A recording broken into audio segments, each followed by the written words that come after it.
અમે આવી ગયા છે વડોદરાથી નજીક 15 કિલોમીટર આવેલું પોર ગામે. અહીં બળિયાદેવનું મંદિર છે અને ચૈત્ર મહિનામાં લોકો અહીં ખાસી એવી સંખ્યામાં દર્શન કરવા માટે આવે છે.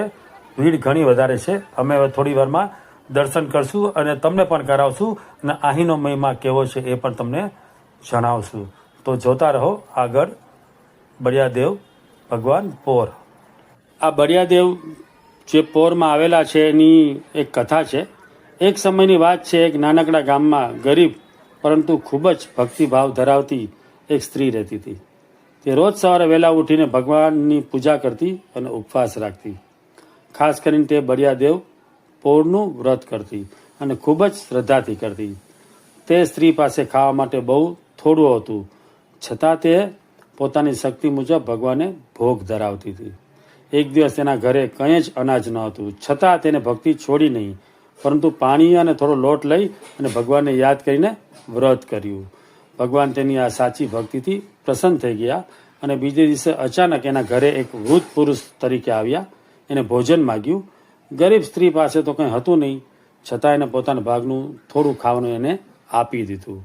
એ પુરુષ હકીકતમાં ભગવાન હતા. તેને સ્ત્રીની ભક્તિ અને દાનથી ખૂબ જ ખુશ થઈને આશીર્વાદ આપ્યા અને તેના ઘરે ક્યારેય અન્ન અને ધનની કમી નહીં રહે એવા આશીર્વાદ આપ્યા. આશીર્વાદને કારણે થોડા જ સમયમાં તે સ્ત્રીનું ઘર સુખ અને સમૃદ્ધિથી ભરાઈ ગયું. બાળકો માટે બહુ સારું છે. જે લોકોએ માનતા માની હોય, અહીં ચામડીના રોગો છે કે બીજી કોઈ બીમારી છે, એના માટેની માનતા અહીં સફળ થાય છે અને એના ભારોભાર સાકર અથવા ગોળ વેચે છે અને પ્રસાદ તરીકે લોકોને આપે છે. આ છે બળિયાદેવનું મહત્વ. લોકો મોટી સંખ્યામાં અહીં આવે છે. અહીં માર્કેટ ભરાય છે, લોકોના પથારા લાગે છે. ખાસ કરીને લોકો ઠંડુ ખાવા માટે થઈને આવે છે.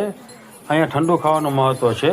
ઘરેથી લોકો આગલે દિવસે રાંધેલું અહીં લઈને આવે છે અને અહીંયા સવારે ઠંડુ ખાય છે. આખો દિવસ ભીડ તો રહે જ છે. ચૈત્ર મહિનામાં આ ખાસ ને ખાસ આવું હોય છે અને અહીં તમને મરચાં, અથાણું આ બધી વસ્તુ સારી એવી મળે છે. અહીં માર્કેટ ઘણું મોટું હોય છે. નાની નાની લારીઓ ઉપર તમને આ બધી વસ્તુ મળી રહે છે. તો તમે જ્યારે અનુકૂળ હોય ત્યારે ચૈત્ર મહિનામાં ખાસ કરીને બળિયાદેવ પોર આવો. તમને ખરેખર મજા આવશે. આનું મહત્ત્વ તમને સમજાશે. આનો વિડીયો મેં બનાવેલો છે યુટ્યુબ ઉપર. આ જ નામથી તમને જોવા મળશે. નીચેની લિંક મેં આપી દીધેલી છે, તો એ ક્લિક કરજો અને વિડીયો ખાસ જોજો. જય બળિયાદેવ.